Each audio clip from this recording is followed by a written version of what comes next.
Hi guys, right, another update on the little Bandai A-wing. I've just masked everything up ready for the last bits of D&H Caboose red, so I'm just going to be putting it across the cans and the two panels on the hull, and then we can put that colour to bed. What I'm going to do now, I'm just going to, if I can get the lid off, I'm just going to put some Humbrol Maskol, just some random fine scratching across the engine cans, nothing too crazy, and then we'll get to shooting, so back in a mo. Okay guys, right, we're all latexed up, just some fine scratch work, nothing too crazy.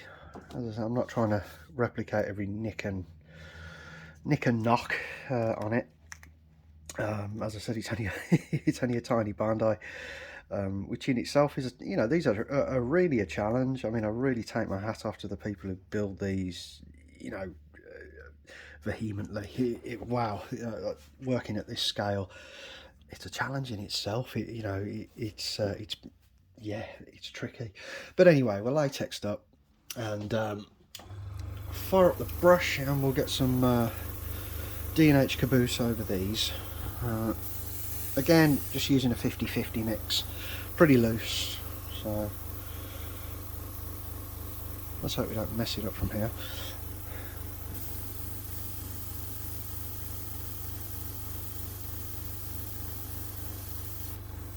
Just a fine initial coat.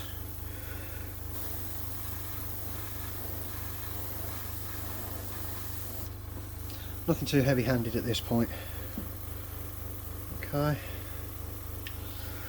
let's get the cans sorted.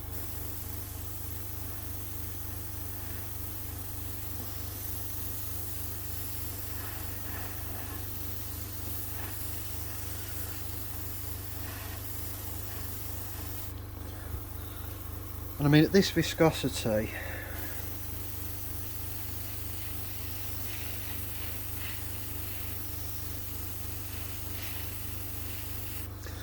just use the brush, just very gently. You know, don't flood it initially.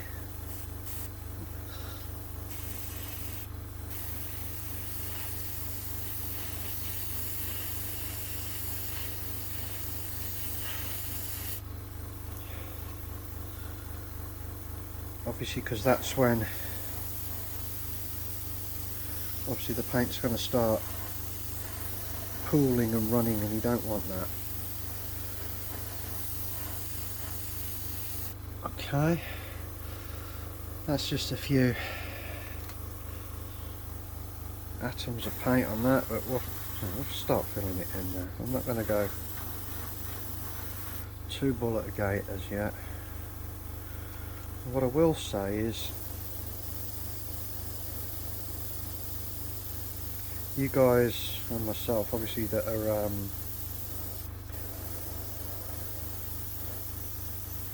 more accustomed to using the enamels from Archive X, what I've sort of noticed with this is, if you've really got to build a colour up, you get less build up on the tape edge, which is you know, that's a trait of enamel paint. It's got quite a high build to it. This stuff, building it up, there's really no visible edge on the tape, which is quite really nice actually. Yeah, it's really cool.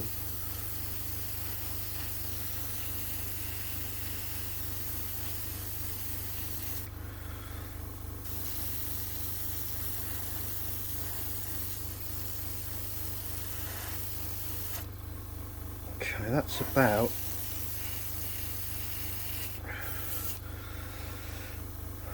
where I want that, to be honest. Yeah, that'll do that. Okay, super. Get this one done. That's better.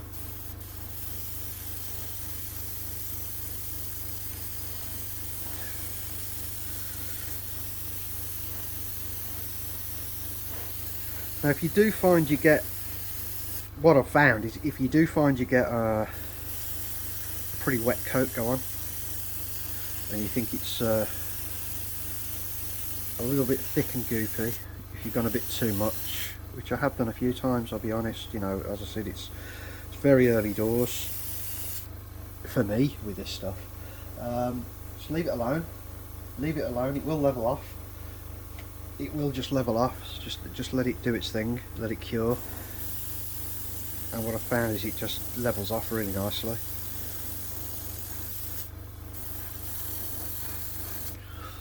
And if it doesn't, just a very, very fine, I use an oaky pad for a, you know, very, very low grit pad. I've got a bit of build up there, but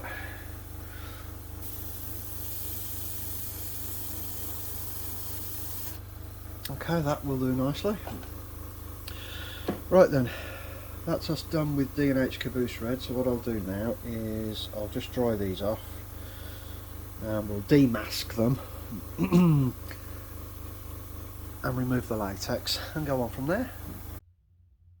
Right guys, that's all demasked now and delatexed. As I said, I've just put some simple, you know, scratch marks, yeah, nothing super canon, but yeah. But yeah, that's the work with the D&H Caboose done now. Well, that's coming through like in the cam, but it looks absolutely superb to me, so I can't wait to get some yeah, grey mistings over over this. So what will come next is probably get to painting in the cockpit and masking off the rest of the grey panels, which might work in some reefer greys, might be a reefer grey light. I'll have a look now, try to pick out some hues that will work effectively. But there we go, we've now got a, you know, a base canvas to just go nuts with some finer airbrush work now. So we'll carry on with that and just see where we end up today with it. Right guys, next part, I'm going to start working on the rest of the panels now on the main hull. I've masked these up. This one here, just with some fake scratch marks to replicate this Studio Mini, and this one here. And what I'm doing, I'm looking through Japanese chronicles, sculpting, various publications, and I am picking ILM Armour Grey for these two panels. Now the reason I'm picking this is because I've not done any colour correction or anything like that. I'm not looking at the computer, but I do see a blue, faint blue hue in this grey, which this grey does contain. This was actually a screen matched grey. You know, this is matched to a physical colour ILM actually used on some of the Return of the Jedi Y-Wings. It was matched to a physical screen used part, kindly donated and sent to Guy by John Simmons. He actually bought some screen used parts from a Y-Wing, and Guy had this matched to it. Now this grey is scarily close. I mean, like too close to call for the ROTJ ATST. Obviously, we're not all going to sit here and go, yeah, it's 100%, that's the colour, that's the one. Yeah, oh, you know, we're not saying that. We're not forcing it down your throat. But honestly, this stuff it's scary close. It's got that right shifting blue hue to the grey. So, right, we're going to get these panels done now, then remove the masking, and then we'll move on to the reefer greys. And then I can pretty much wrap up the masking work on this part of the build.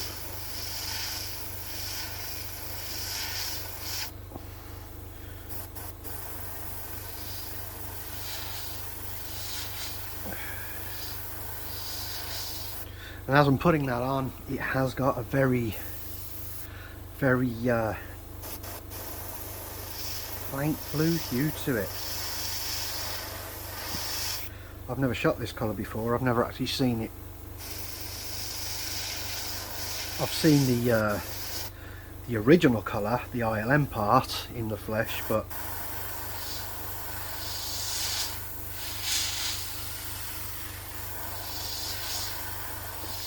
I've never seen the Archive X mix. It's really nice actually. Yeah, okay, so that's those two done. That was fairly quick and simple. Take some of this tape off. But it's all just, it's suggestion, guys, you know. I mean, I'm nothing to do with Archive X. I don't get paid for this. I'm just a friend of Guy's, long time friend of Guy's, who just supports what he's doing for also the Star Wars community, you know, us guys that want to get this stuff as accurate as we possibly can, even painting little Bandai models like this. And that's the joy of this this acrylic. It's so, not only is this going to be awesome for studio scale replicas, it's just brilliant for these little Bandai models. It's so user friendly. But there we go, there's ILM Armour Grey on. What I'll do now, I'll just mask off the other panels, because next up will be Reefer Grey Light. Okay, demasked, and yeah, that'll do. That'll do nicely. I mean, this the prop I'm vaguely replicating, it does have some white scratch marks of this front nose piece here, but what I want to do is, I haven't tried this paint as you know, using an artist brush yet, so I'm gonna do a lot of well, not a lot, only what's required, but I want to do some more topical work, because I haven't done any topical work with an artist brush as yet with this one, so it'd be nice to just try that out. But yeah, that's come out okay, that's not too bad. As I said, I'm going to then remask that. Obviously I've got to mask now the canopy bar, and then put the ILM Armour Grey in here, which I'll probably do that later, just give this time to cure, and then move on to some other panels on the hull. Okay, so we'll move swiftly along. Right guys, next part, I'm going to start working on the rest of the panels now on the main hull. I've masked these up. This one here, just with some fake scratch marks to replicate this Studio Mini, and this one here. And what I'm doing, I'm looking through Japanese chronicles, sculpting, various publications, and I am picking ILM Armour Grey for these two panels. Now the reason I'm picking this is because I've not done any colour correction or anything like that. I'm not looking at the computer, but I do see a faint blue hue in this grey, which this grey does contain. This was actually a screen matched grey. You know, this is matched to a physical colour ILM, actually used on some of the Return of the Jedi Y-Wings. It was matched to a physical screen used part, kindly donated and sent to Guy by John Simmons. He actually bought some screen used parts from a Y-Wing, and Guy had this matched to it. Now this grey is scarily close. I mean, like too close to call for the ROTJ ATST. Obviously, we're not all going to sit here and go, yeah, it's 100%, that's the colour, that's the one. Yeah, oh, you know, we're not saying that. We're not forcing it down your throat. But honestly, this stuff it's scary close. It's got that right shifting blue hue to the grey. So, right, we're going to get these panels done now, and remove the masking, and then we'll move on to the Reefer Greys. And then I can pretty much wrap up the the masking work on this part of the build.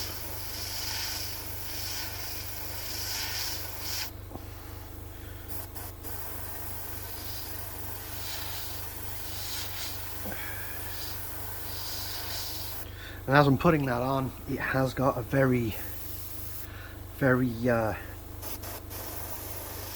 faint blue hue to it. I've never shot this colour before, I've never actually seen it. I've seen the original colour, the ILM part, in the flesh, but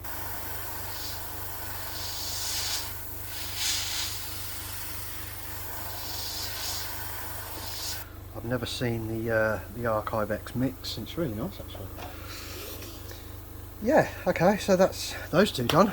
That was fairly quick and simple.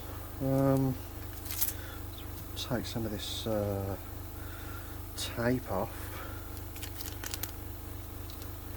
But it's all just, it's suggestion, guys, you know. I mean, I'm nothing to do with Archive X. I don't get paid for this. I'm just a friend of Guy's, long time friend of Guy's, who just supports what he's doing for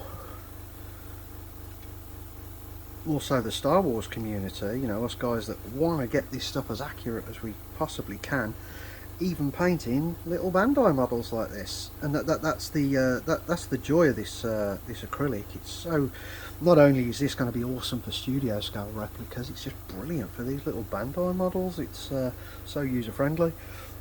But there we go, there's ILM Armour Grey on. What I'll do now, I'll just mask off the other panels, because next up will be Reefer Grey Light. Okay, masked up, same thing, just some simple masking, and now a little bit of light Reefer Grey.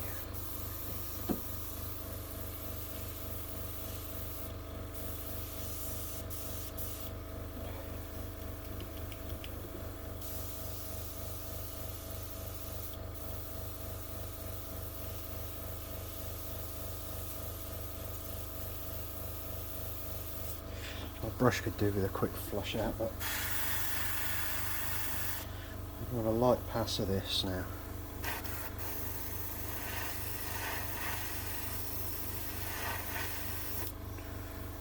Okay.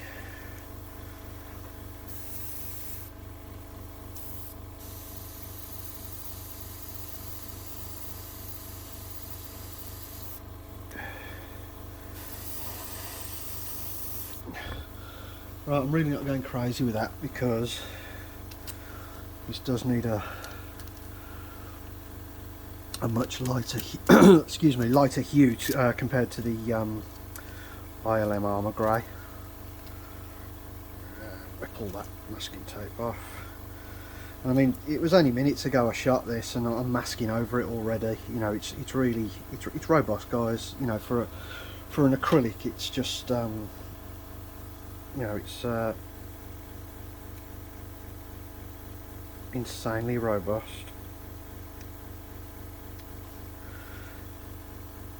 All this kind of work just takes much longer to mask and demask than actually shooting it. But I enjoy panel work. It's something you can do quite quickly, and yeah, it's quite satisfying. Okay, there we go. Those two panels there, and that is just Reefer Grey Light. I think the next grey panel, the only other grey panel now, is a small grey panel here, which I'm going to move to Reefer Grey Dark. So I'll get that masked and get that done. And same again, guys. It's a very loose and free masking, and a bit of dark Reefer Grey. It was actually a 1975 flow quill colour.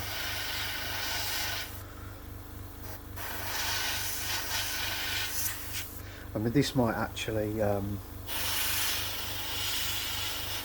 get used for some weathering yet, I'm not sure.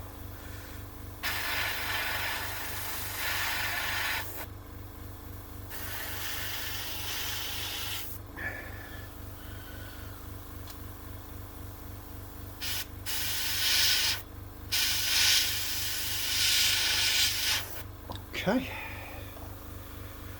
a bit of a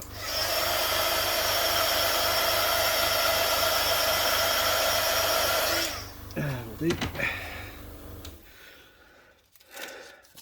And I think, save for a rust panel on the one of the front mandibles, I think that's about the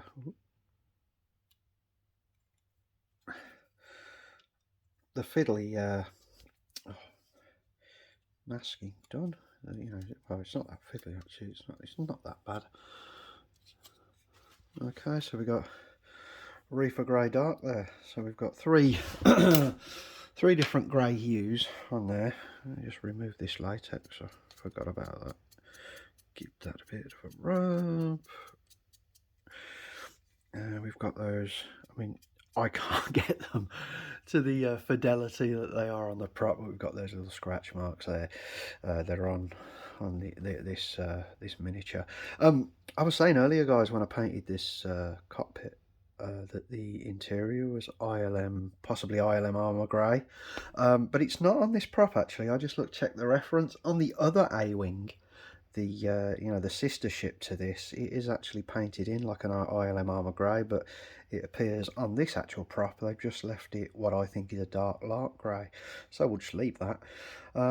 So next up, I think there's a rust panel I need to do here. I need to check the reference, so let me have a look at that, and we'll see if we need to do it. Alright fellas, yeah, you guessed it, yeah, there are some rust panels that I've got to do. I'm not sure about this side. I probably need to check more ref, but I'm just going to get these done for now. So again, using a 1975 colour rust, we'll blow these panels in, he says, without a hitch.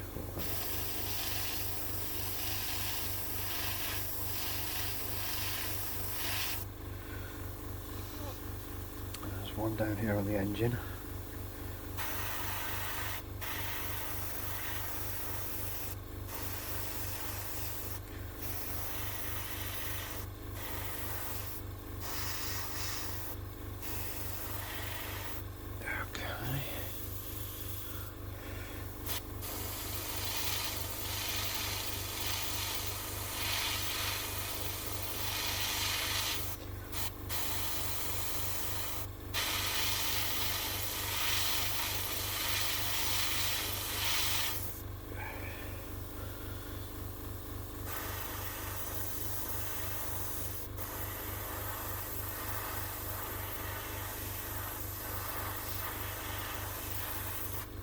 I think that'll do.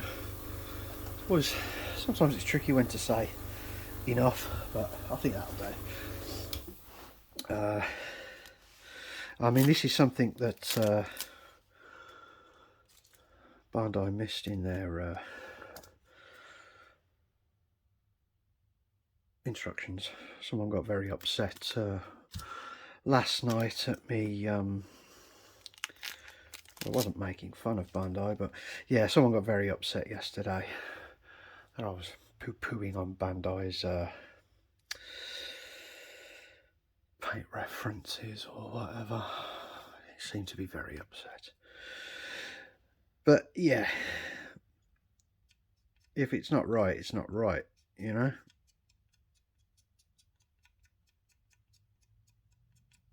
Yeah, we guys that do this, we want to get it right. So okay, I think that is about all the fiddly diddly masking done on that now. And now it's time to completely transform it. As I said, we've got a stark white, reefer white base coat. We've got D&H Caboose red for our markings. We've got dark reefer grey on the fin, light reefer grey on the fin and the hull, and ILM armour grey, and using SP Dark Lark for the cockpit, frame and tub. So yeah, I think those are all our basics now. So now it's time to just snag in any little overspray marks and start looking at various misting patterns. What I'm going to do on the stark whites, I'm going to use a light grime. So I'm going to be misting with a light grime, which is totally new to me. I've not misted with the acrylics as yet. I'm advised by Guy to up my pressure and have the paint a little bit thicker than I have been shooting. As I said, this is all around a 50-50 mix. I'm trying to keep it as loose as possible, and it's really behaving lovely. It's really behaving great. I mean, I didn't say, but I have since I was using the gun, I've switched to the Iwata, which is around I think a 0.3 needle. Correct me if I'm wrong on that. It's a HPCS, which is obviously a smaller needle. And the only one that struggled to come through was actually when I was doing the SP Dark Lark. I didn't thin it as much as as much as I should have done, really. So coming down a needle, I didn't take that into account, but it came through fine in the end. But yeah, using the rest of these, that's all with the Iwata at about a 50-50. So nice and thin with lots of trigger control, guys. Yeah, it's it's doing what it says on the tin. It's working nicely. So I'm really impressed with that. As I said, this isn't a sales pitch. You know, if you're upset that I'm plugging this paint, then you've got serious mental issues. Yeah, as I said, it's just suggestion. These are all just suggestions on paints that can be used on studio scale models and on Bandai models, fine molds models, just as well as the Archive X enamels. And these are not pie in the sky hues here, guys. Nothing here is pie in the sky. These are all matched to period 1960s, 1970s and very early 1980s flow quill paints, which ILM used in abundance. So I'm not trying to sell anything. I'm just trying to help some people out. Not everyone. I am not an expert. I am not some modelling guru. Far from it. I've got so many people that I look up to, but I'm just trying to help some other people that might find this useful to them, coming into this entry-level Bandai aspect, and then maybe wanting to take it further. So I mean, if you don't agree with that, if you don't want to partake in that kind of standpoint, then by all means, seek life elsewhere. And honestly, paint with what you want to paint with. I don't care if you want to go and paint something with a trowel and some plaster of Paris. Paint it with what you want to paint it with. But just because there are people that do want to use this, that do want to get the hues right, or attempt to get the hues right, live and let live. Yeah, it's just a bit of fun. They're only models. They're just bits of plastic. It's hardly worth getting bent out of shape for. But anyway, guys, any of you guys that are enjoying this and do want to see more, yeah, we'll get into the weathering phases now and some topical applications. I mean, this is all really robust. It dries really quick, really smooth. So I'm really, very happy with that. You can literally, I mean, these Bandai models, some of you guys that are building tons of these at a time, or I've got a big collection. I bought them crazily, and I'll never ever get to building and painting them because I don't enjoy them. But you guys that have got these huge collections of Bandai kits, you'll be flying through them if you really put your elbows in, you'll be flying through them in a day. Everything just goes off so quickly and behaves so well. So anyway, guys, that's about all for today. And then tomorrow we'll resume with all the weathering touches and see if I can help anyone out in that respect. So thanks for watching, guys, and I'll see you all soon.